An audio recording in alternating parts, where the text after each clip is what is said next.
Welcome back to the deep dive. Today, we aren't talking about the flashy side of money. No. We're not talking about crypto moonshots or, how to 10x your portfolio by next Tuesday. We are stripping all the hype away. We're cutting through the noise to get down to the absolute bedrock of financial independence. We're talking about the specific mechanism that actually lets you sleep at night when the rest of the world is panicking. It really is the foundation. I mean, if you don't get this right, the rest of the structure, all the investing, the compounding, the wealth building, it simply doesn't hold. Right. It's like building a penthouse on a foundation of sand. So for anyone just joining us, let's maybe orient ourselves. We are walking through the Golden Path strategy. And I want to emphasize this isn't just a collection of random money tips or like TikTok hacks. Not at all. This is a comprehensive systems engineering approach to your financial life. It views your finances as a system. Inputs, outputs, feedback loops. It's designed to be fail-safe. And that system comes from the mind of Tamir Kaham. And we need to pause and give credit where credit is due here, because his background really explains why this strategy feels so different. It really does. Tamir is the originator and, the architect of this whole 3-stage, 13-step strategy we're breaking down. He's also the creator of the YouTube channel, The Golden Path to Financial Independence, where you can actually see these concepts visualized, which helps a lot. But this is the credential that always stands out to me, and I think it's the secret sauce. I know which one you're going to say. Tamir is the official Hebrew translator of The Richest Man in Babylon.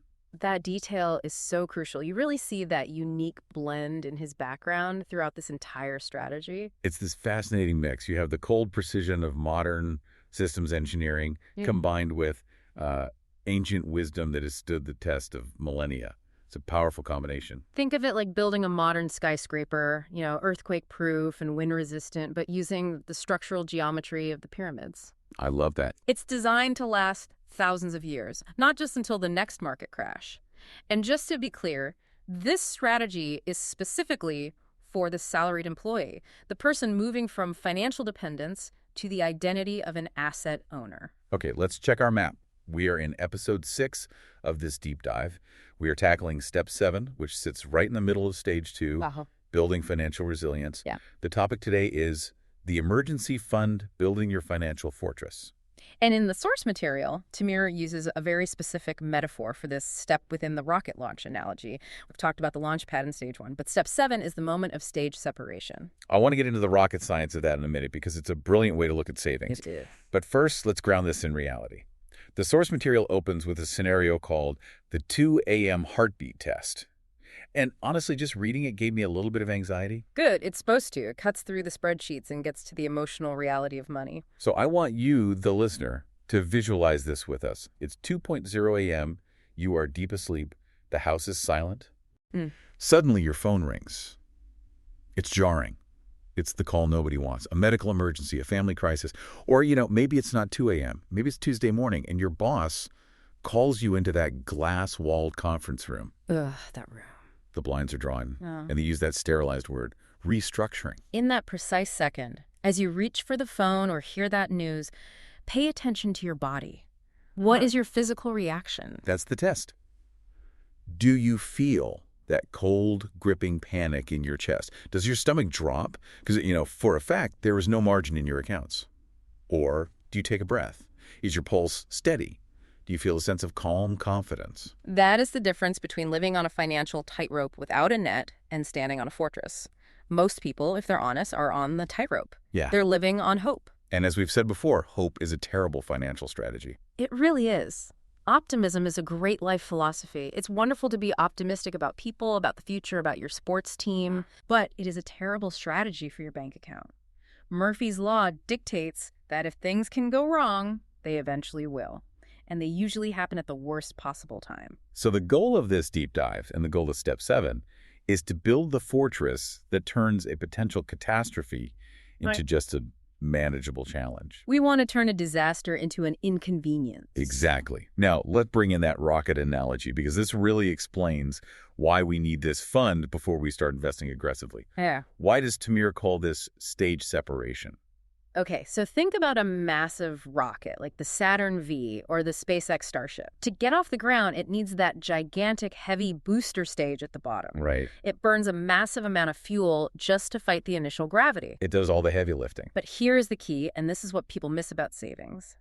The booster stage does not go to orbit. Oh, that's interesting. Its job is to take the hit to handle the gravity, and then it separates and falls away so the main mission, the payload, can continue ascending safely.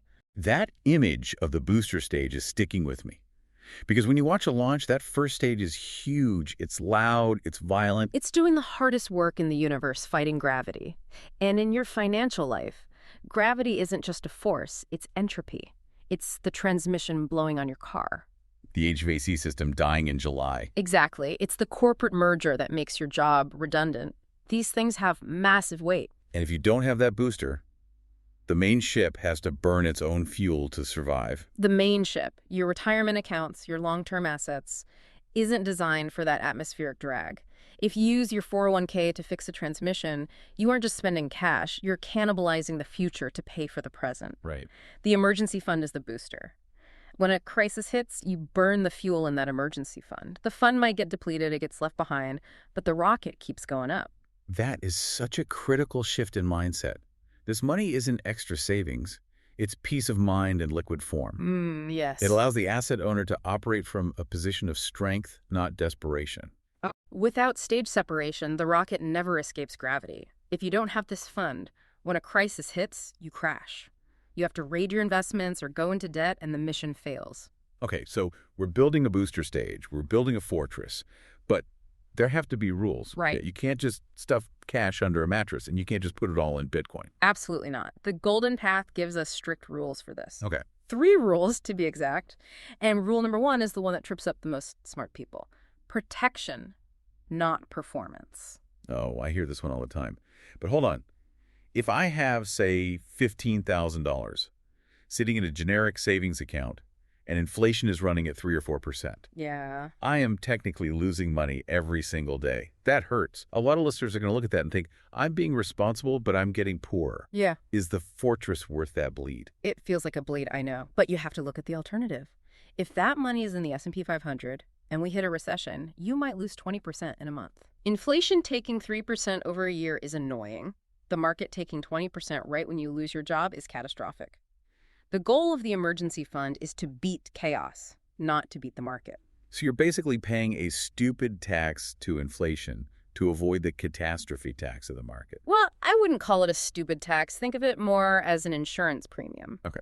You pay your car insurance every month, right?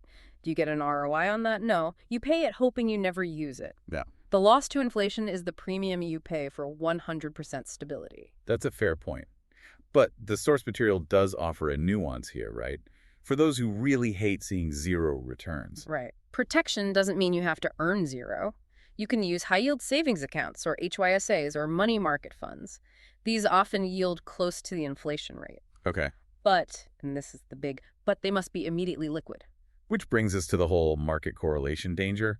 Why shouldn't we put this fund in stocks? Just ask yourself, when are you most likely to lose your job? Probably during a recession. And what happens to the stock market during a recession?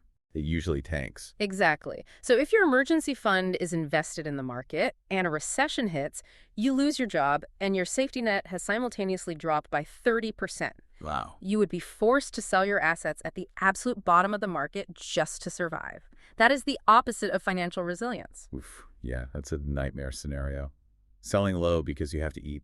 Okay, so rule number 1, protection over performance. Got it. What's rule number 2? Rule number 2 is liquidity. The fund must be accessible within 24 to 48 hours. So no real estate. You can't sell a bathroom fast enough to pay a hospital bill. No locked crypto, no bonds that have maturity dates or you get penalized for early withdrawal. It has to be cash, basically. It must be ready for that 2 a.m. crisis. Got it. And rule number 3? Rule number 3 is separation. And this one is psychological. The fund must live in a completely separate account from your daily checking. This is the mental accounting firewall, right? It is. If that money is sitting in your checking account mixed in with your grocery money, you will spend it. You just will. You will. You'll see a high balance and think, oh, I can afford that new gadget. The user experience of spending money is just too easy now. You know, Apple Pay, one-click checkout. That's why the emergency fund needs to be behind a firewall. You shouldn't see it when you log in to pay your electric bill. It needs to be out of sight, out of mind. It's like breaking the glass in case of emergency. You shouldn't be able to just reach in and grab a handful for a pizza. Precisely. Okay, so we know the rules. Safe, liquid, separate. Now for the million-dollar question, or hopefully not $1 million, how much is enough? What is the target size for this fortress? The target for step 7 is 3 months of survival expenses. I want to double-click on that word survival. Because when people hear 3 months of expenses, they usually look at their current spending, lattes, subscriptions, dining out, and the number looks huge. It feels impossible. That's the mistake. This is not 3 months of your comfortable lifestyle. This is 3 months of bare bones survival. So how do we calculate that? You go back to the conscious budget you built in step 4. You strip out Netflix. You strip out the gym membership. You strip out dining out. All things that. You keep only housing, groceries, not restaurants, but groceries, utilities, and minimum debt payments. Can you walk us through a real example? Sure. Let's say you earn $5,000 a month. That's your lifestyle. But if you stripped everything down to the absolute essentials, roof over your head, lights on, food on the table, you could survive on $3,000. Okay. Your target for the emergency fund is $9,000, not $15,000. It makes it feel so much more achievable. I mean, $9,000 is a hill, $15,000 is a mountain. And remember, this is just the first milestone. In later stages, you might grow it to 6 months or a year. But for step 7, 3 months of survival expenses is the target. That's a solid booster stage. Now let's talk about the pitfalls, because even with good intentions, people fall into traps here. What's the biggest one? Mistake number 1 is what I call the trapdoor, relying on credit cards as an emergency fund. I've got a $20,000 limit, I'm good. I hear that a lot. It's a disaster waiting to happen. A credit card isn't a safety net, it's a trapdoor. If you use debt to solve a crisis, you are making the crisis mathematically worse. Right. You are adding high interest to a disaster. You're digging the hole deeper while trying to climb out. Okay, what about mistake number 2? The aggressive debt payer. This one is counterintuitive. Some people want to pay off debt so badly that they throw every single dollar at their loans and have $0 in savings. It feels responsible, though. Death to debt. It feels responsible until your car breaks down. Because you have $0 saved, you have to use a credit card to fix the car. Now you're back in debt. Oh, that cycle. You end up in this cycle of pay off, borrow, pay off, borrow. You need the buffer, the emergency fund, before you attack the debt aggressively. It stops the cycle. That makes total sense. Now, before we get to the weekly challenge, we need to define what an emergency actually is. Yes. Because I can easily convince myself that a sale on a 4K TV is an emergency. But it's 50% off? I'm losing money if I don't buy it. That's called lifestyle creep, and it destroys the fortress. You need strict criteria. Okay, give us the breakdown. Valid versus invalid. Valid. Job loss. Medical crisis. Urgent home or car repair that's needed for safety or for your income. Okay. Invalid. Vacations, holidays, gifts, sales. I deserve a treat.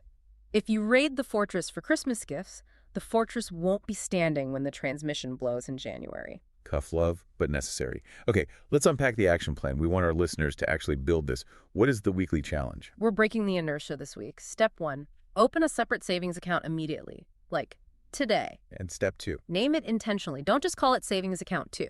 Call it Financial Fortress or Freedom Fund or the Booster. Names have power. It psychologically ring fences the money. Exactly. Step 3, make the first deposit. Even if it is just $50, you need to prove to yourself that this account exists and has money in it. It's about the habit, not the amount at first. Step 4, automate it. Link it to your monthly transfers that we set up in step 6. And finally, step 5, do that math. Calculate your specific 3-month survival number so you know exactly where the finish line is. Open, name, deposit, automate, calculate. Simple, but powerful steps. And remember, you are shifting your identity. You are moving from the person who hopes nothing goes wrong to the person who is prepared for anything. Before we wrap up this deep dive, we need to pause for a very important reminder. Yes, we are sharing a framework here, but this content is for educational purposes only. There are no guarantees. The Golden Path strategy worked for Tamir Kaham, but your results will depend on your execution and your specific circumstances. Right. We don't know your specific financial situation. You must evaluate your own circumstances and consult qualified professionals, accountants, advisors, lawyers, before making any big decisions. You are the captain of your own ship. We're just providing the navigation charts. So let's bring it all home. The emergency fund is your foundation. It's the stage separation that protects the mission. It allows you to look at a crisis and say, I've got this. You've built your financial fortress. In Episode 7, we move to Step 8, Debt Elimination Strategy. We'll cover the psychology of debt, prioritization frameworks, and why high-interest debt is your enemy on the path to financial independence. That is going to be a crucial one. We'll talk about how to attack that debt now that we have our safety net in place. If you want to see these concepts visually, you really need to check out the source material on YouTube. The channel is The Golden Path to Financial Independence. And if you're searching for the handle, it is at symbol, capital Tamir, capital GOLD, capital PATH, at Tamir Gold Path. A huge thank you to Tamir for this framework. And a huge thank you to you for listening. Storms come, fortresses stand. See you in Episode 7.